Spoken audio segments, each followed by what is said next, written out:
Hey, there it is. Hey, we're live. We got to get better at that. Oh, yeah, we got the Phil that was doing the thing. I don't know what that necessarily was, but it was interesting. I'll say that. Why is Sam giving us this like crazy look? She's got like the crazy eyes, like the Steve Buscemi eyes. Is it Buscemi or? Buscemi, yeah. Yeah. I don't know. Most Buscemi. Yeah. I think it's best. I don't know. The best part. How did we get to? We start the show talking about Steve Buscemi, but what was the movie? She was giving me the crazy eyes. What was the movie where? From like Mr. Deeds. Somebody. Yeah. Mr. Deeds. That movie's awesome. No, Quentin Tarantino's in a bar down in Mexico where the beer's really bad, and he's talking about. I talked to this really ugly guy, or funny looking guy. That was from Funny. All right, I know what I'm going with this. I'm glad you do. We're all along for a ride. It was Fargo. Remember Fargo? Oh, I hated that movie. Fargo? That's like Alaska movie. So in We go Fargo, from Alaska down to Mexico. it's North Dakota. North Dakota, yeah. So in Fargo, when she's Whatever. up at some town and she's interviewing Cold these there. girls, and what did he look like? Oh, he was kind of funny looking. You know, it's funny looking out. I don't know, just funny looking. Steve Buscemi. And that's it. Yay! That's all, folks. And now Well, that happy we're done with Wednesday. that- You know Yes. he was a firefighter? Was he really? Yeah, and he went back on 9/11. He actually went Yeah, he back, went back suited to up and went World Trade and- Center. That's awesome. Yeah, Went down to rescued ground people zero. and all that stuff, Yeah. I tell you what, obviously today is the 18th anniversary. Somber of day. A very somber day. Upsetting thing. I have seen a couple of those posts about I would love to get a 9/12 back. And I think that's very relevant in the theories of what's going on today. 9/11 was terrible, but 9/12, you had nothing but Americana running around. Yeah. Couldn't find a flag anymore. Everybody that had a flag, it was all sold out. You had red, white, and blue. Everything was sold out. Yep. You know, everybody in America pulled together, and we became one family again. And it's been a long time. That's a really good before point. that, and a long time since. I think some of us have forgotten that feeling. Not necessarily of the 9/11. I don't want to revisit that ever again. However, that 9/12, that true pride of being an American, is It's missing. unfortunately lacking in a lot of them. Lacking is a better word. I wouldn't say that it's missing because we talk to people every day. It's stronger than it has, than it's ever been. I think our individual customers are that small portion of people that are the I guess minority lately that are very American driven and patriotic and doing for others, whereas a lot of the rest of this country has gotten to be a point where I don't, like a lot of the guys running for Democratic office, I'm not really sure why they have such hatred for this country, but they want to lead the country. I'm confused by that, so. Eesh. But yes, 18 years ago, was it 3,000 civilians, 68 firefighters? Oh no, 68 policemen, 200 and something firefighters. That was 343, isn't it? Too many. A lot. Too many. I mean, lot. it's interesting because we've gotten to a point in our history. I remember growing up, and in history class, you talked about World War II and Pearl Harbor and the feelings that I had reading about that and watching little videos or movies about that, and the interviews with the survivors, and I remember how, even as a kid, I was like, how could somebody be so callous to do that? And this event, as we've come to call 9/11, is so much worse. Civilian targeted, not military targeted. Just a heinous act. And there, my heart breaks in a number of ways. It's obviously those that were in those buildings, the first responders that were there. I watched a documentary literally last night, and they interviewed a lot of the people that worked to remove the debris and Oh go my through the goodness, like debris looking massive for, amounts. looking for. Months and months. They were interviewing one guy, and he was there every day until they took that last beam out. And he said it was a good day when they found a fingertip or a piece of tissue so that a DNA test could be done so that families could have closure. That's the kind of people that were, the dedication that they had to service. And just, I don't think that 9/11 is a day to celebrate. Obviously, it's not a celebration day. I've heard people say happy 9/11 day, or, that really actually upsets me, but definitely a somber day. It's a day of remembrance. It should be a day of respect. And our world changed on that day, and I don't see an end to it in sight.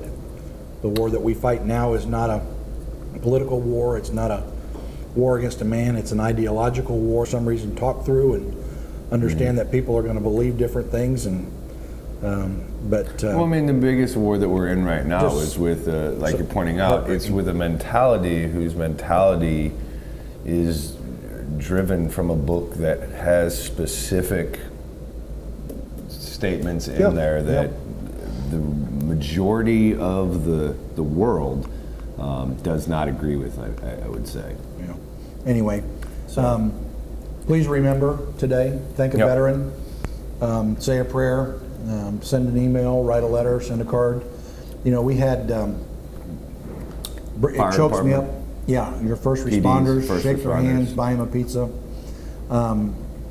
Had one of our members was in today, has a Range Plus membership, and he said, hey, I want to donate my membership to a veteran, to a wounded warrior, so to speak. That's the kind of stuff that makes this country great. And I agree with you. We don't see enough of that. We don't see enough of that. So don't forget what today is. Be respectful, and continue to fight the fight, I guess.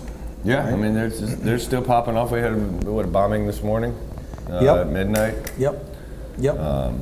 And that's a bombing earlier coming in the with week. some controversy. And according to some of them reports, they were taking response. They're claiming it and so on and so forth to strengthen their push when they came to talk to the president. And yeah, that worked well. I don't think that's a very good way of doing that, especially not with this hothead. I mean, let's face it. You step on his Cheerios, or it's not going to go well for you. I don't think. Random fact: 40% of bodies still haven't been identified. Yeah. Sam just pointed out that 40% of the victims of 9/11 haven't been able to be identified, and it's certainly that's a lot of heat. Harsh figure. A lot of heat in there, and there's been some really neat things that people have done in memory of that. I know Jesse James built a gun out of some World Trade steel. He built a motorcycle out of the World Trade steel. There's been a couple of those types of things done by a multitude of people, and pretty neat. But got to remember, sun's going to come up. We got to move forward. I get all that, and I support that. But exactly. And let's not forget 2011 Benghazi issue. And that's right. That was a huge deal. I got the pleasure to hang out with Tig and Tonto from the Benghazi crew a number of years ago, and it was really, really neat talking to them about some of that experience and listening to some of the things that didn't make it into the movie. Yeah, they had to keep it very PC friendly on the movie side. The movie really wasn't PC, saying. but they actually did dumb down quite a bit compared to what was really going on and how they really according felt to them. Yeah, it was PC'd up. So we give them credit on that. You mentioned Tonto, and I still think of him. That video you got of him at SHOT Show, where guys like, hey, I got this new optic. You want to try it out? And he's like, okay. And he's shooting a red dot. What was it? 400 meters. That's Steel? Haley. That's oh, Haley. that was Travis. Yeah, Travis Haley trying For some reason, I thought that was Tonto. No. Still it was Warrior. The same SHOT Show that we ended up linking up with those guys again. But no, actually, I shot some 3-gun matches with Tig. So John Teagan, great dude. Got to hang out with him. Got to go hunting at night with him and Nick Atkinson. Doing some nighttime hunting for some foxes and stuff under night vision, and That's awesome. yeah, that was way cool. It was kind of way cool. So- some guys in their element, so to speak. So we've been talking about this constantly for what, a month? Every friggin' show we talk about more gun laws, Yeah. red flag laws, universal background checks, and now we're getting polls that are showing that more and more Americans are in favor of those kind of things. So predictions according to Ron, are universal background checks going to happen? I think that some people are going to cave and that's going to happen. Why does that bother me? So having to run a background check before buying a firearm, person to person sale, I don't know that bothers me a ton. If I want to buy a handgun and gift it to my son for Christmas, now he's got to come in and do a background check, right? That's part of the universal background check thing. If he's 18 years old, he can't own the gun. So it creates all kinds of weird stuff. I just don't understand how, like, on that method. So let's just say that you and I are friends and we're out, and I'm like, hey, I need a gun for going deer hunting, and you're like, hey, I got this one. I take it, I shoot it, I really like it, and I come back and I'm like, dude, this is a sweet setup. Will you sell it to me? And we agree on a price, and then what happens? So if you gotta have to come into a to go to an store FFL, and get a like background check FFLs are, I mean, we can't do it for free. Nope. So it's going to cost an additional fee at that point. So you're peeling this onion and you're getting to kind of what my point is how do you actually enforce a universal background check law? Right. And in my brain, the only way that they're going to be able to do that is if they require everyone to register their firearms. Yeah, because that's what I was going to say. I mean, right? I don't know how else you can do it. I can give you $400 to borrow your gun for an extended period of time, like a rental. Yeah, it's a can of worms. If it's something that, what I would see as being a better option maybe would be the ability of individuals to be able to run those background checks. But then you run into the problem if I'm semi-nefarious as it is, and I call in a background check or go online and do a background check, they are who they say and I they get a deny. Yep. How many of those people that okay, I've done the obligatory, I've done the background check, well, I'm gonna sell it to them anyway. Yeah, in my brain, that's where I think you get into way too many problems. This is going to absolutely lead to gun registration, which I have a huge problem with. I have a huge problem with that because you already see in the media they pulled this guy over and he had 3 guns in his car and 300 rounds of ammunition, and they paint that like that guy's like the devil, because they had so many guns and so many rounds. Well, it sounds like me on the way back from matches. I mean, it's crazy, right? I mean, so. Anyway, slippery slope. We've said it before. Get involved. Write your congressman. Make sure that they hear your voice. Let them know how you feel. Red flag laws are a huge problem. No due process is necessary. Give me your guns. Or they're going to say, I'm taking your guns until you go through this process, which means you're guilty until you're proven innocent. So many different violations there. So anyway, we've talked about all that stuff in the past. I want to talk about something that's more fun than that. Deal. What's that? I don't know. It's Wednesday. Let's talk about the fact that last month, speaking of background checks. This is a nice, sure. Yes. So speaking of background checks, here's some good positives on background checks. In 2018, in August, there was 2,026,000 background checks that were done. Pretty awesome. This year, there was 2,340,000. So 15%. A lot more people buying guns. 15% increase. I wonder how many of those are wheel guns like this. I wanted to talk about wheel guns. Yeah. Because I don't think enough people, I think a lot of people look at these and they think it's old and antiquated and out of date and doesn't have a use, right? They're kind of big. From a side profile, that's pretty wide. But is it? I would think so. I mean, yeah. That's a lot wider than a double stack. Not that much wider than a 19, right? So, I am a wheel gun fan. Now, you and I go back and forth. Yeah, 40 caliber still a viable round. Shut up, you can't talk right now.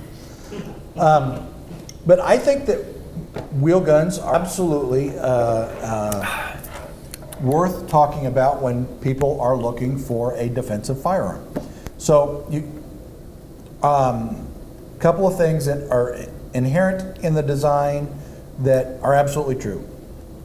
5 rounds, I can pull out another gun and it's got, let's just say in this size, a Shield EZ, right? 8 rounds. 8 rounds, 9 okay? rounds. 9 rounds, right?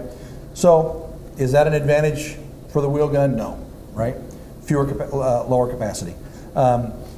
Reload on this, if you use a stripper clip or if you train properly and you can use a speed loader, it takes longer to load this gun than it does to punch a mag and get back to work with a semi-auto. Absolutely. Including at the top level, because Jerry Michalik is way faster at reloading the double stack than he is a revolver. And he's stupid that fast guy's reloading. stupid fast with Yeah, the revolver. So yeah, I'm going to give you that.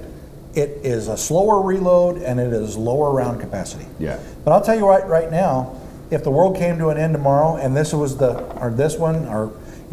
firearm that was in my inventory, this is a Smith & Wesson 686 plus 7 rounds. yeah. So Stainless steel? That's your bit there.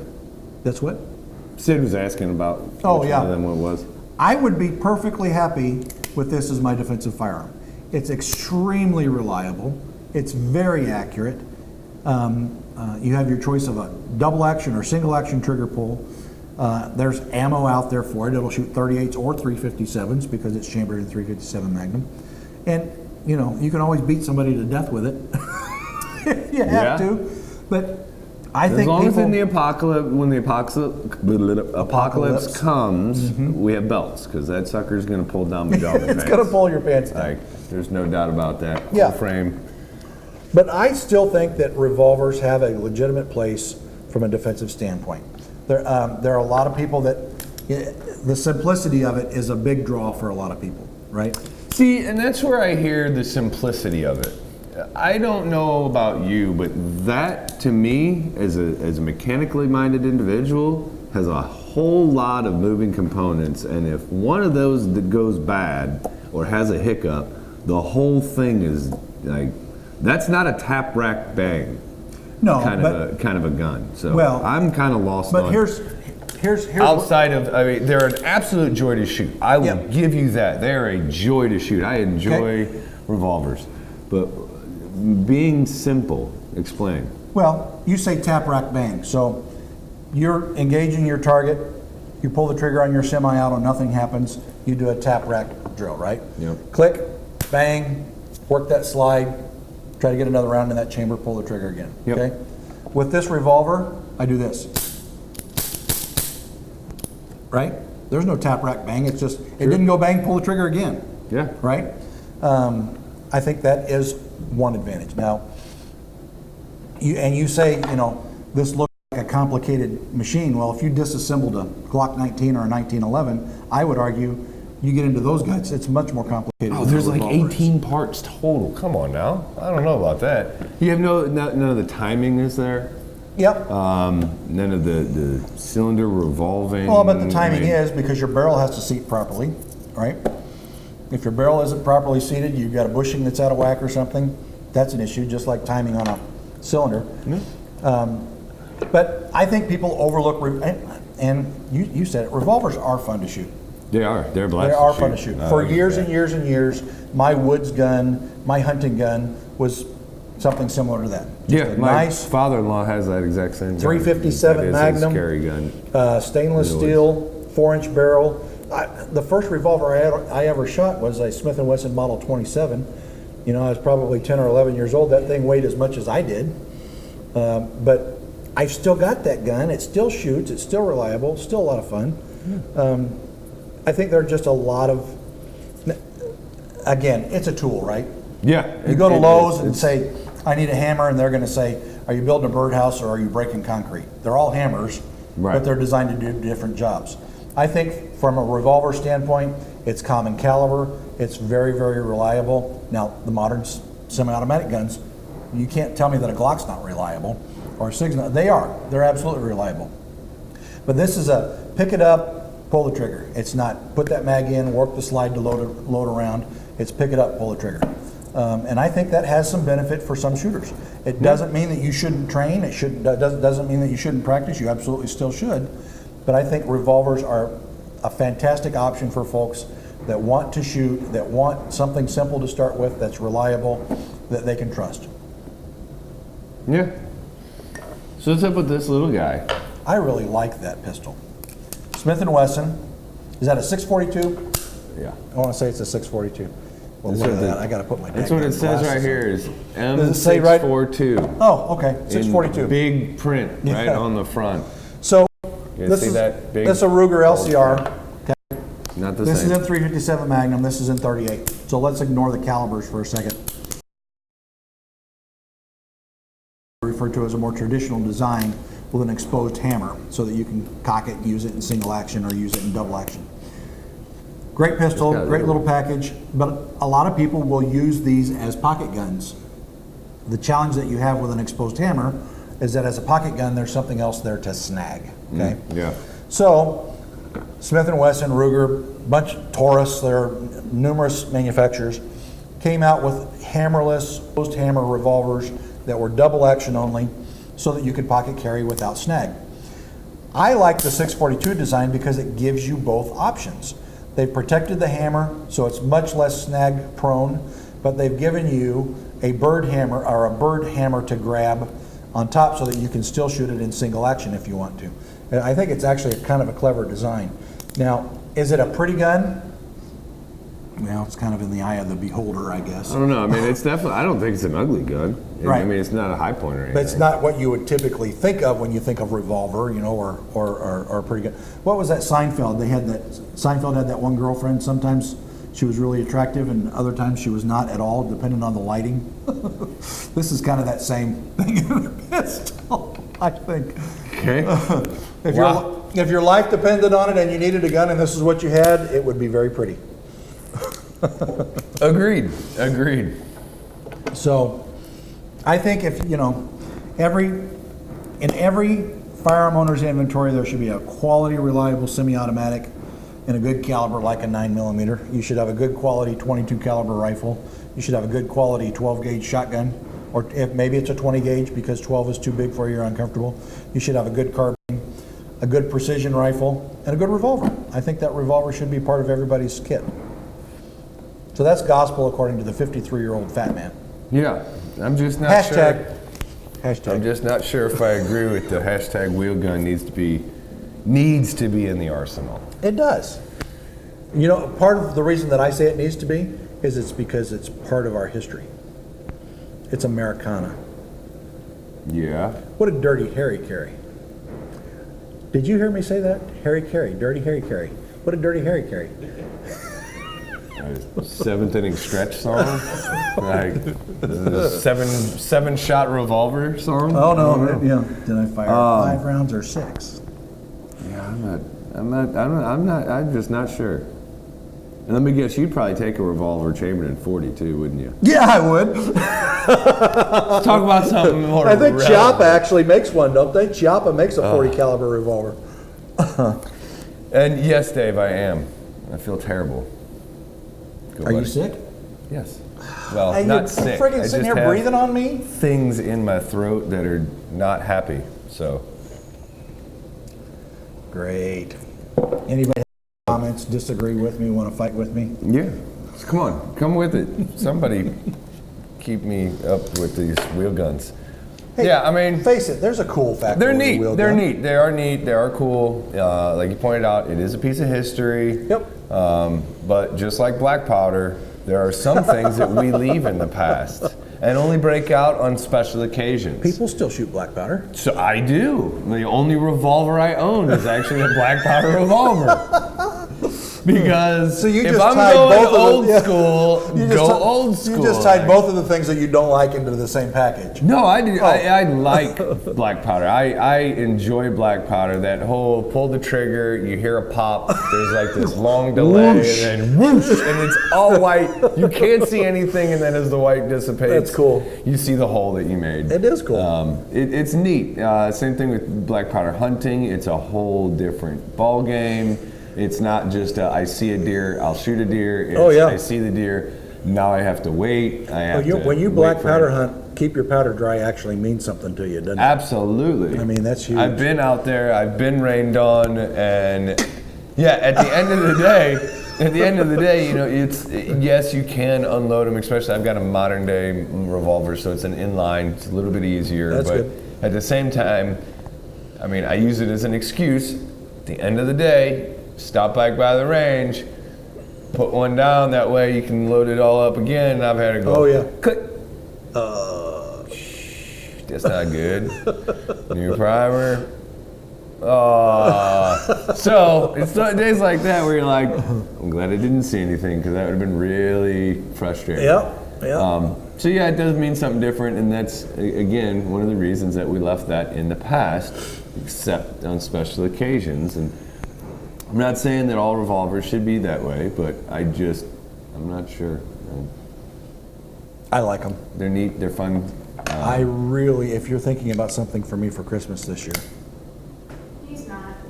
Yeah, you're right. He's not. Not something like that. If I was gonna get you something like that, I'd get you something like, I don't know, a 10 millimeter version. Oh, I'd take that. Like a real 40. I'd take that. Smith and Wesson. Speaking of 10 millimeter, 19 it's PC. like Banshee. Yep. It's a new guard. We've got one coming, We do have one coming. and it's in So we're burnt gonna get bronze. Burnt bronze. It'll be here in a couple days. We need more. We got another mutant coming. Yep. We got Burnt not bronze, fast enough, Banshee. but Yeah. it's just. I mean, We got some cool stuff I coming. want to be able to like walk out in the back and like grab like hundreds of them. But I know that Mike can't even do that. I have to 'cause put a gun store in your basement because I know how you're set up. It'd be fun, wouldn't it? Be lots of fun. So yes, and then you got some of the other oddballs that are out right now. So the 365 SAS sneaked out. Oops on recoil. Yeah. That wasn't supposed to launch weren't- until like January. Oh, really? And that was the SIG guy doing the review on it, right?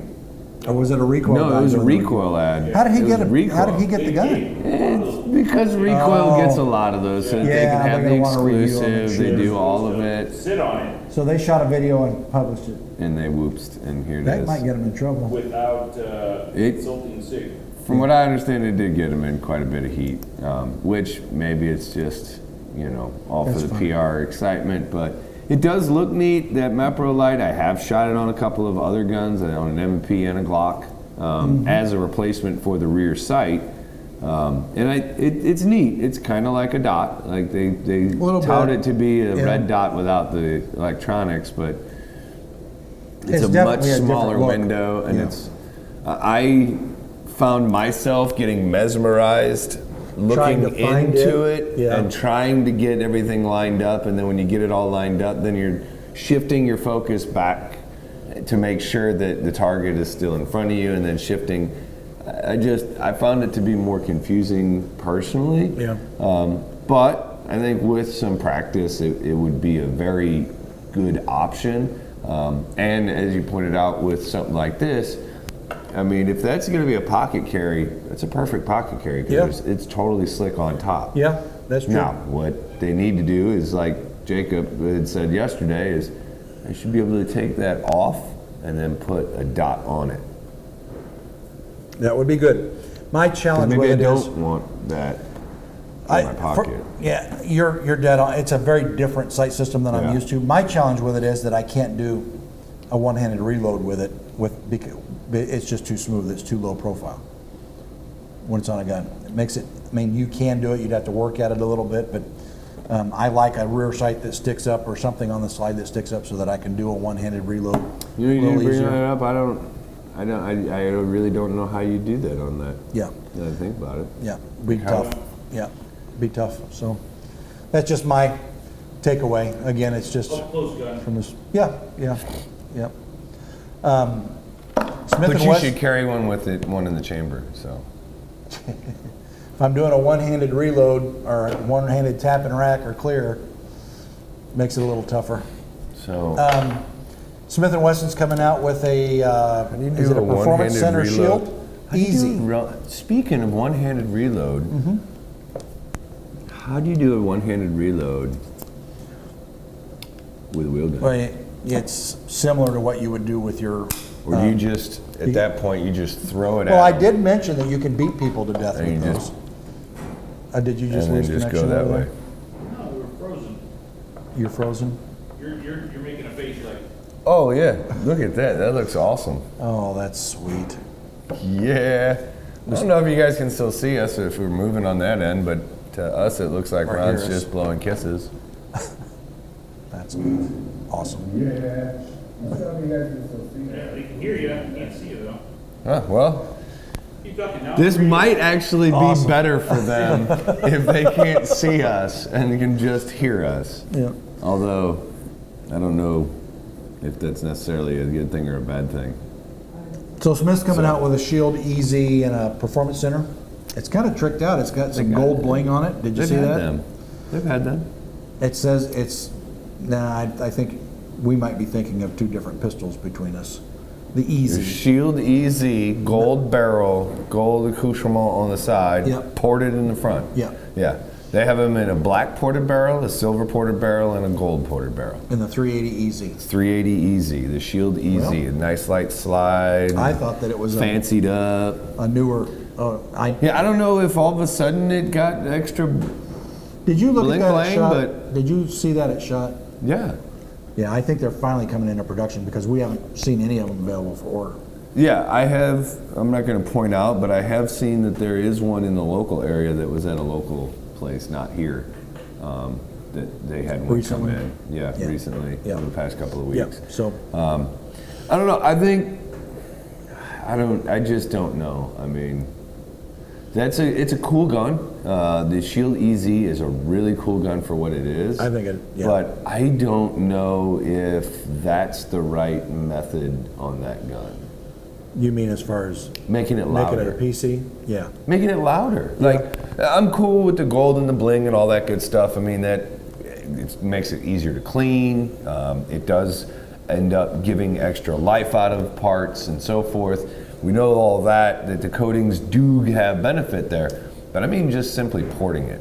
Because that gun, to me, is tailored towards people that have less upper body strength Yeah. and more If you geared got any towards physical disability like arthritis or yeah, anything for grip strength issues at all, where a lot of people have always been pushed to the revolver. And that's not that it's a bad idea. I'm just not a big fan of the revolver because I'm not a big fan of the double action trigger.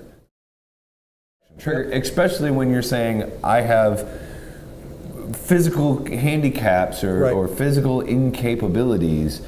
Let me give you this really long, really strong the pull. triggers are much improved over what they used to be, but it's still a longer, Yes. harder pull than a semi-automatic's going to be. Yeah, and that's All where I day. think the Shield EZ fits perfectly for that. It is a great and gun for it's a that. good I thing. agree. For the way that they have all the bazillion safeties on there, make it more off-body carry friendly, shall Yep. we say? Yep. While I'm not a big fan of that, it is an option. Yep. And with the grip safety, like the Springfields, you got that ability of doing that, and it works. But porting the barrel, introduces more openings to get stuff into. Yeah, who's going to use that as a competition? And gun? B- who needs that? Well, competitions. I mean, if you're shooting an open, a comped barrel, you're shooting open in USPSA, and you can't shoot IDPA with a ported barrel. Yeah. So you're shooting against guys that have custom built, Checkmates, race tuned guns, checkmates, SPO1s, X5s that are done up. Yep. Like you're talking, that's the highest division of. Sure. So that's not necessarily a gun I could see striving very well. I think there, it's an being that aesthetic 8 thing. rounds. I think and- it's trying to make it cool and make more of the market want the gun more than anything else. I don't know that it's a. We have had a couple of people that have been asking about them Yeah. here lately all of a sudden. Yeah. So And again, they're cool neat. factor. Cool They're factor neat. is They look legitimate. cool. I like to shoot one, see what the difference is over a standard shield. I like the standard shield EZ.